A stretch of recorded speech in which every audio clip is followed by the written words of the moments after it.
Naglalaro si Lucy kasama ang kanyang ama na si James sa harap ng kanilang bahay. Bigla niyang sinabi na nakikita niya ang kanyang lolo na si Jackson. Nagtaka si James dahil matagal nang patay si Jackson, kaya imposible raw na makita pa ito. Ipinaliwanag niya kay Lucy na alam niyang miss na miss nito ang kanyang lolo, pero wala naman talagang tao sa tapat nila. Maya-maya, biglang inubo si Lucy kaya dinala agad siya ni James sa loob ng bahay. Pagkatapos tignan ni Isabel ang temperatura, sinabi nitong may lagnat si Lucy at kailangan nilang magpatingin sa doktor kinabukasan. Nang paalis na si James para tingnan ang isang bagay, ikinuwento ni Lucy kay Isabel na may sinusulat siyang libro. Ayon kay Lucy, may isang malungkot na lalaki sa kanyang kwento. Nang tanungin ni Isabel kung sino yon, sinabi ni Lucy na hindi niya alam dahil nakita lang daw niya ang lalaki sa kanyang panaginip. Sinabi ni Isabel kay Lucy na ipaalam lang sa kanya kung may maitutulong siya. At bigla niyang pinaalala na ilang araw na lang ay Pasko na. Natuwa si Lucy at sinabi niyang gusto niyang siya ang magsusulat sa countdown board. Pumayag si Isabel at iyon ang unang beses na nagsulat si Lucy sa board. Samantala, nasa kwarto si James at tinitingnan ng isang litrato ni Jackson. Halatang nag-aalala siya sa sinabi ni Lucy. Tumingin din siya sa labas ng bintana para silipin kung makikita niya ang kanyang ama, pero wala siyang nakita. Nang gabing iyon, pinuntahan ni James si Lucy bago ito matulog. Nakita niyang nagsusulat pa rin ito sa kanyang libro at tinanong kung tungkol saan iyon. Muli niyang binanggit ang tungkol sa malungkot na lalaki, pero sinabi rin niyang hindi niya alam kung sino ito. Dagdag pa ni Lucy, balang araw ay magiging kaibigan daw nila ng Diyos, ang malungkot na lalaki. Hindi naintindihan ni James ang sinabi niya at pinayuhan na lang siyang matulog ng maaga dahil may sakit siya. Paglabas ni James ng kwarto, nakaramdam siya ng kakaibang presensya na parang naroon si Jackson kahit hindi niya alam na talagang nandoon ito. Pagkaalis ni James, naupo si Jackson sa gilid ng kama ni Lucy at nagtanong kung pwede ba siyang manatili roon. Masayang pumayag si Lucy at sinabi niyang si Jackson ang pinakamatalik niyang kaibigan. Sinabi rin niya na hindi masyadong maganda ang pakiramdam niya, kaya sinabi ni Jackson na kailangan niyang magpahinga at matulog. Sa ibang bahagi ng bahay, ikinuwento ni James kay Isabel ang tungkol sa sinasabi ni Lucy na nakita raw nito si Jackson. Nalito rin si Isabel at binanggit din ang tungkol sa malungkot na lalaki sa librong sinusulat ni Lucy. Sinabi ni Isabel na nag-aalala siya sa kalagayan ng anak nila, pero tiniyak ni James na magiging maayos din ang lahat. Kinabukasan, ipinaalam ng isang doktor sa kulungan sa isang pastor na si Johnson na ang isang bilanggo na nagngangalang Edgar ay may malubhang problema sa bato. Ayon sa doktor, halos hindi na gumagana ang mga kidney ni Edgar at kailangan niya ng agarang gamutan sa ospital kung may pag-asa pa siyang mabuhay. Narinig ni Edgar ang usapan at agad niyang hinarap ang dalawa nang malaman ang kanyang kondisyon. Sinabi ni Johnson na kakausapin niya ang warden para makita kung may magagawa sila para kay Edgar. Pumasok si Johnson sa silid at ipinaliwanag kay Edgar na kailangan niya ng transplant sa lalong madaling panahon, kung hindi ay mamamatay siya. Hindi nagpakita ng takot si Edgar at sinabi niyang pakiramdam niya ay karapat-dapat lang daw ang nangyayari sa kanya. Ngunit sinabi ni Johnson na laging nagbibigay ang Diyos ng pangalawang pagkakataon at dapat niya itong tanggapin.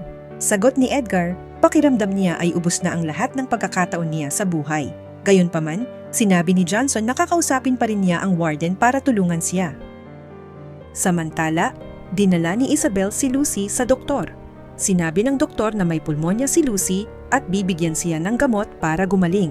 Idinagdag din nito na kung hindi bumuti ang pakiramdam ni Lucy matapos ang ilang araw na pag-inom ng gamot, kailangan nilang bumalik agad sa ospital. Pag-uwi, tinawagan ni James ang kanyang ina na si April at ikinuwento ang tungkol sa sinasabi ni Lucy na nakikita raw nito si Jackson. Bagamat hindi rin lubos na naniniwala si April, sinabi niyang naiintindihan niya kung bakit maaring makita ni Lucy ang kanyang lolo dahil napakalapit ng dalawa at mahal na mahal siya ni Jackson. Ipinaliwanag din ni April na ang bahay na tinitirhan nila ngayon ay dating bahay nila ni Jackson, kaya posible raw na pinili nitong manatili roon. Nanatiling palaisipan kay James ang mga nakita raw ni Lucy, pero sinabi ni April na naniniwala siyang mas malapit si Jackson sa kanila kaysa sa inaakala nila. Bago tapusin ang tawag, pinayuhan niya si James na huwag mag-alala dahil espesyal daw si Lucy. Samantala, dinala si Edgar sa isang ospital sakay ng bus. Pagdating doon, tumanggi siyang bumaba. Nang subukan siyang pilitin ng isang gwardiya na si Luther, pinigilan ito ng warden at sinabing hayaan si Edgar na bumaba kapag handa na siya. Nang sa wakas ay bumaba si Edgar, sinabi ng warden na umupo siya sa wheelchair, ngunit tumanggi siya. Gayunpaman, dahil sa sobrang panghihina, bumagsak siya at napilitan silang tulungan siyang maupo sa wheelchair. Dinala siya sa isang silid at doon sinabi ng warden na pumayag siya sa gamutan dahil naniniwala siyang karapat-dapat si Edgar sa isa pang pagkakataon sa buhay. Ibinigay rin ni Pastor Johnson kay Edgar ang isang Biblia at sinabi niyang umaasa siyang balang araw ay bubuksan at babasahin niya ito. Pagkatapos, sinabi nila sa kanya na alagaan niya ang sarili niya habang palabas na sila ng silid. Ngunit naiwan si Luther at palihim niyang tinakot si Edgar, sinabing hindi raw ito makakalabas ng ospital ng buhay. Samantala, sinabi ng doktor ni Edgar, si Dr. Stanswick, sa warden at kay Johnson na hindi magiging madali ang gamutan ni Edgar. Ipinaliwanag din niya na dahil bilanggo si Edgar, mas mababa ang magiging prioridad niya sa listahan, kaya malabong makakuha siya agad ng transplant.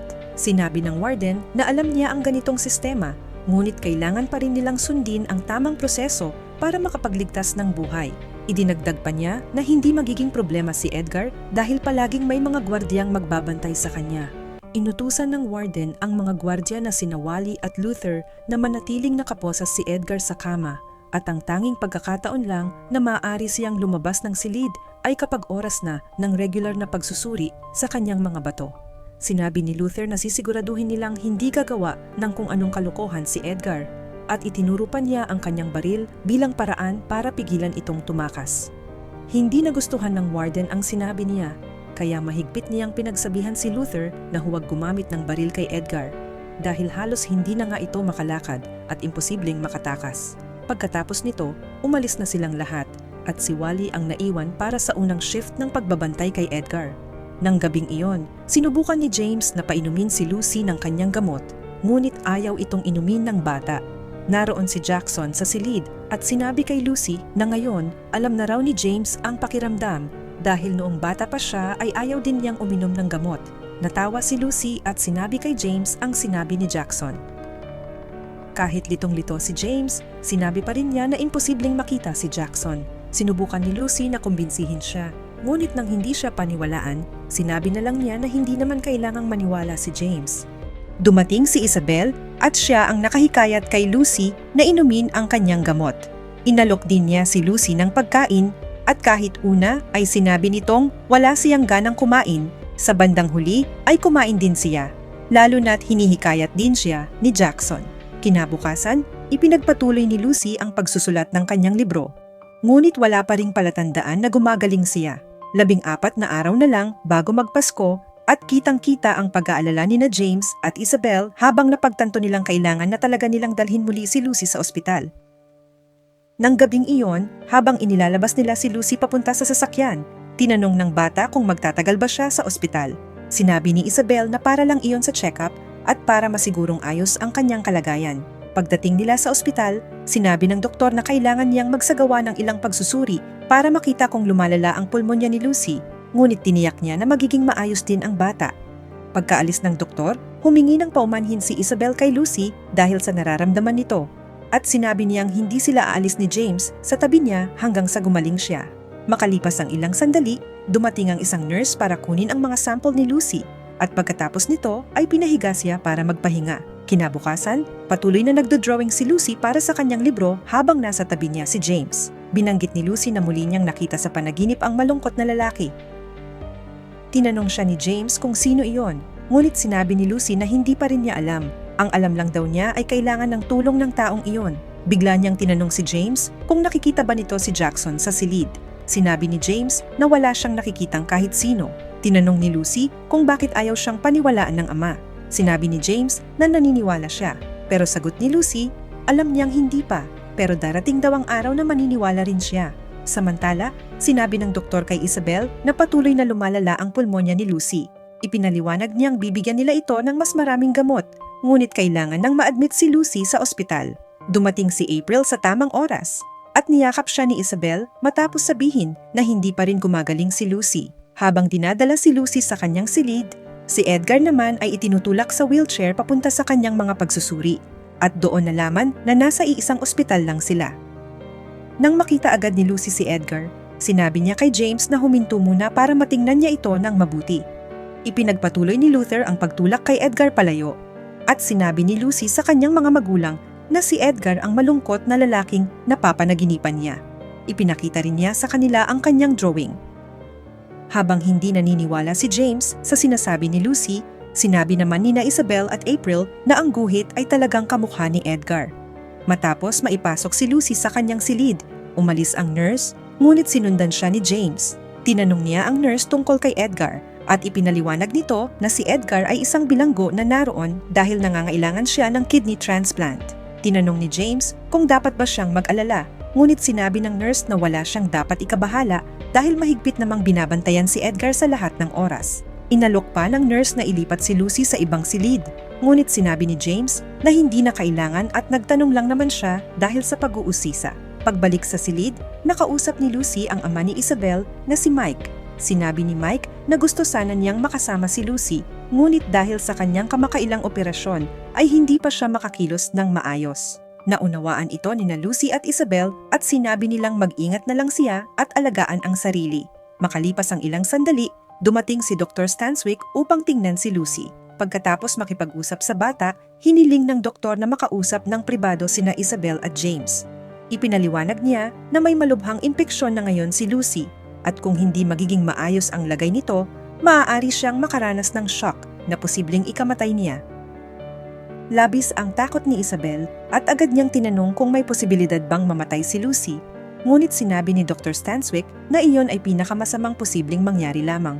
Samantala, bumalik si Luther sa kanyang duty at nadatnan niyang tinitingnan ni Edgar ang litrato ng kanyang pamilya. Hiningi ni Luther ang litrato at kahit ayaw muna ni Edgar, napilitan din siyang ibigay ito. Tinukso ni Luther si Edgar at sinabing hindi na niya muling makikita ang mga taong nasa litrato. Pagkatapos, pinunit niya ito sa gitna at ibinalik kay Edgar bago umalis ng silid. Labis na nasaktan si Edgar sa ginawa nito, ngunit wala siyang magawa. Nang gabing iyon, sinabi ni James kina Isabel at April na umuwi muna sila habang siya ang magbabantay kay Lucy sa buong gabi. Pagkaalis nila, nagdasal muna si Lucy bago matulog. Maya-maya, habang mahimbing na natutulog si James, bumangon si Lucy mula sa kanyang kama at tahimik na lumabas ng silid. Nakita niya ang janitor ng ospital na si Bart at nagpakilala sa kanya. Tinanong niya ito kung malungkot ba siya. At nang umamin si Bart, sinabi ni Lucy na huwag siyang mag-alala dahil mahal siya ng Diyos. Nangako rin si Lucy na iguguhit niya siya at ibibigay ang larawan kinabukasan. Habang nagpapatuloy siya sa paglalakad, biglang nagpakita si Jackson at tinanong kung saan siya pupunta. Sinabi ni Lucy na bibisitahin niya ang isang kaibigan at sinabi ni Jackson na alam niya kung sino ang tinutukoy nito. Tinanong ni Lucy kung bakit pakiramdam niya ay mas malakas siya tuwing kasama niya si Jackson. Sagot ni Jackson, ang mga anghel daw ay nagbibigay ng lakas sa mga taong may pananampalataya. Sinabi rin niya na ia-activate niya ang alarm malapit sa silid ni Edgar para ma-distract si Luther, na abala sa paglalaro sa kanyang cellphone. Naging epektibo ang plano at nakapasok si Lucy sa silid ni Edgar. Nagpakilala siya, ngunit hindi maunawaan ni Edgar kung bakit naroon ang bata. Sinabi ni Lucy na gusto niyang makipagkaibigan sa kanya at ikinuwento rin na nakita niya si Edgar sa kanyang mga panaginip at ipinakita raw sa kanya ng Diyos ang kanyang mukha. Wala sa mood si Edgar, ngunit sinabi ni Lucy na babalik siya kinabukasan para magbasa sila ng Biblia ng magkasama. Habang sinusubukan ni Edgar na pigilan siyang bumalik, narinig ni Luther na may kausap siya. Agad na nagtago si Lucy nang makita niyang papasok si Luther. Pagpasok ni Luther sa silid at walang makitang ibang tao, inisip niyang nag-iisa lang na nagsasalita si Edgar. Samantala, palihim na nakalabas si Lucy at bumalik sa kanyang silid. Kinabukasan, hirap nang huminga si Lucy kaya agad siyang nilagyan ng nurse ng oxygen mask. Dumating din si Dr. Stanswick at sinabi kina James at Isabel na patuloy pang lumalala ang kondisyon ni Lucy, bagamat bibigyan pa rin siya ng mas maraming gamot para tulungan siyang gumaling. Sa araw ding iyon, habang itinutulak ni James si Lucy sa wheelchair, nakita niya si Edgar na muli ring dinadala para sa kanyang regular na pagsusuri. Pinahinto ni Lucy si James at kinausap si Edgar. Tinanong niya kung ano ang sakit nito at sinabi ni Edgar na unti-unti nang humihinto ang paggana ng kanyang mga kidney at kailangan niya ng bago. Tinanong ni Lucy si James kung ilan ang kidney niya. At nang sabihin nitong dalawa, sinabi ni Lucy kay Edgar na maaari niyang ibigay ang isa sa kanya. Nagulat si James sa sinabi ni Lucy at ipinaliwanag na hindi ganoon ang proseso dahil kailangan din ni Lucy ang kanyang mga kidney. Habang inilalayo si Edgar, sinabihan ni James si Lucy na tigilan na ang pakikipag-usap dito. Nalungkot si Lucy at sinabi niyang mahal ng Diyos si Edgar, ngunit sagot ni James, maaaring mapanganib si Edgar. Nang gabing iyon, sina Isabel at April ang nanatili sa tabi ni Lucy. Habang natutulog sila, dumating si Jackson at isinama si Lucy upang muling puntahan si Edgar. Paglabas niya ng silid, nakita niya si Bart at ibinigay ang larawang ipinangako niya. Lubos itong pinasalamatan ni Bart. Makalipas ang ilang sandali, palihim na namang pumasok si Lucy sa silid ni Edgar. Doon, naging maayos ang kanilang samahan at nagdasal si Lucy na sana ay gumaling na silang dalawa. Ipinakita ni Edgar kay Lucy ang litrato ng kanyang pamilya. Sinabi niyang hindi na raw siya mahalaga sa kanila. Sinabi ni Lucy na maaari pa rin silang bumalik sa kanya basta maniwala lang siya. Hiniling ni Lucy ang Biblia ni Edgar at matapos siyang payagang magbasa sandali, sinabi niyang kailangan na niyang umalis. Habang pabalik siya sa kanyang silid, nakita niya ang isang matandang babae na nagngangalang Betty. Nagpakilala si Lucy at sinabi kay Betty na mahal siya ng Diyos. Tinanong din niya kung nakikita ba nito si Jackson at sumagot si Betty na oo. Pagbalik ni Lucy sa kanyang silid, patuloy na lumipas ang mga araw at patago pa rin siyang lumalabas para magbasa ng Biblia kasama si Edgar. 4 na araw bago magpasko, may nakilala siyang isa pang batang pasyente at binigyan niya ito ng drawing, sabay sabing mahal siya ng Diyos. Pagsapit ng bisperas ng Pasko, nakita ni Lucy ang asawa ni Edgar na si Adrian at ang anak nilang si Tiana na papasok sa silid ni Edgar para dalawin siya. Si Pastor Johnson ang nagdala sa kanila at sinabi niyang hindi pa alam ni Edgar na naroon sila. Nauna munang pumasok si Johnson at natuwa siyang makita na nagbabasa na ng Biblia si Edgar. Makalipas ang ilang sandali, pumasok sina Adrian at Tiana at labis ang tuwa ni Edgar na makita muli ang kanyang pamilya matapos ang napakahabang panahon. Sa mismong araw ng Pasko, habang naroon ang buong pamilya ni Lucy, sinabi niya kay Dr. Stanswick na nais niyang ibigay ang isa sa kanyang mga kidney kay Edgar bilang regalo sa Pasko. Nagulat ang lahat sa silid, ngunit sinabi ni Lucy na kaibigan niya si Edgar at ayaw niyang mamatay ito. Tinanong ni April kung posible ba yon. At nang sabihin nitong posible, sinabi ni James at Isabel na pag-iisipan muna nila ang desisyon. Nang gabing iyon, sinabi ni Lucy na tapos na ang kanyang libro at kailangan na niyang ibigay iyon kay Edgar.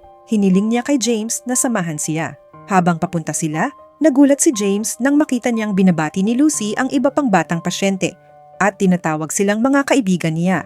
Bago sila pumasok sa silid ni Edgar, sinabi ni Lucy kay James na si Jackson ang magpapaandar ng alarm para ma-distract si Luther.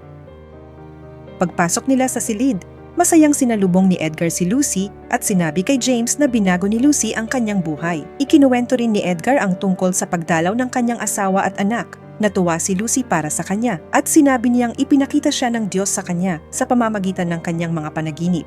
Pagkatapos, iniabot niya ang kanyang libro kay Edgar bago sila umalis ni James. Hindi pa sila nakakalayo nang mapansin ni Lucy na naiwan ni Luther ang kanyang mga susi sa upuan habang nakikipagtalo pa ito sa isang nurse tungkol sa alarm.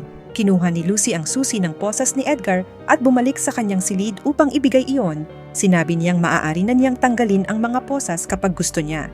Pagbalik ni Lucy sa kanyang silid, biglang lumala ang kanyang kalagayan kaya agad na pumunta si April sa doktor. Samantala, sinimulan ni Edgar na basahin ang libro ni Lucy at matapos niya itong tapusin, agad niyang tinanggal ang kanyang posas at palihim na umalis para hanapin si Lucy. Ngunit pagdating niya sa silid nito, nadatnan niyang pilit itong nire-revive ng mga nurse. Maya-maya, idineklara si Lucy na patay na. Labis ang takot at dalamhati ng kanyang mga magulang at labis ding nalungkot si Edgar. Samantala, nakita ni James ang espiritu ni Lucy na lumalabas ng silid. Sinundan niya ito at nakita niyang kasama nito si Jackson. Nakiusap siya kay Lucy na huwag siyang iwan, ngunit ngumiti lamang ito at kumaway sa kanya. Pagkalipas ng ilang araw, naibigay ang isa sa mga kidney ni Lucy kay Edgar. Unti-unti siyang gumaling at muling nagsama ang kanyang pamilya. Makalipas ang mga taon, nabiyayaan sina James at Isabel ng isang anak na lalaki na pinangalanan nilang Alex. Isang araw, habang naglalaro si James at ang kanyang anak sa harap ng bahay, bigla niyang nakita sina Jackson at Lucy na nakatayo sa may gate. Tinanong siya ni Alex kung ano ang tinitingnan niya at sinabi ni James na iyon ang kanyang lolo at ang kanyang ate. Mula roon, hinawakan ni Jackson ang kamay ni Lucy at magkasama silang naglakad palayo. Maraming salamat sa panunood, hanggang sa susunod na recap.